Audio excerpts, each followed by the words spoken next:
নাটক হবে, আবৃত্তি হবে, সাংস্কৃতিক অনুষ্ঠান হবে। মুক্তিযুদ্ধের বিজয় উৎসব প্রতি বছরই হয়ে থাকে। নতুন প্রেক্ষাপটে আমাদের প্রত্যাশা হচ্ছে বৈষম্যমুক্ত একটা বাংলাদেশ গঠন করা।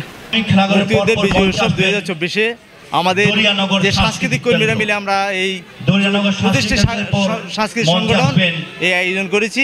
আমাদের প্রত্যাশা মুক্তিযুদ্ধের সঠিক ইতিহাস আগামী প্রজন্ম জানবে এবং মুক্তিযুদ্ধের ইতিহাস এবং মুক্তিযুদ্ধের চেতনা আগামী প্রজন্ম ধারণ করবে, লালন করবে এবং তারা মুক্তিযুদ্ধের চেতনাকে ধারণ লালন করে আগামীতে বাংলাদেশ নির্মাণে তার ভূমিকা রাখবে।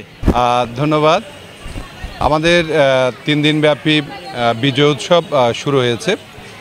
কক্সবাজারের দুজন বীর মুক্তিযোদ্ধা এই অনুষ্ঠানটি উদ্বোধন করেছেন।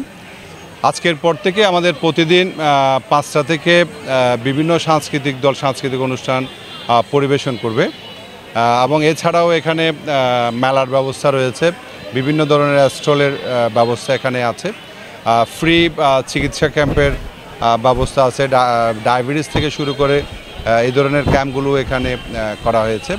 তো আমাদের এই 3 দিনের উৎসবে কক্সবাজারের প্রায় 30টির বেশি সাংস্কৃতিক সংগঠন এখানে প্রতিদিন অংশগ্রহণ করবে।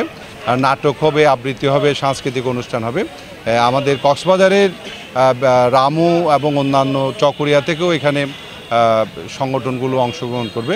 অর্থাৎ সর্বসাকুল্যে যেটা বলা যায় সেটা হচ্ছে কক্সবাজারের সমস্ত সাংস্কৃতিক সংগঠনের প্রতিনিধিরা কিংবা সাংস্কৃতিক সংগঠনগুলো এখানে 3 দিনের অনুষ্ঠানে অংশগ্রহণ করবে।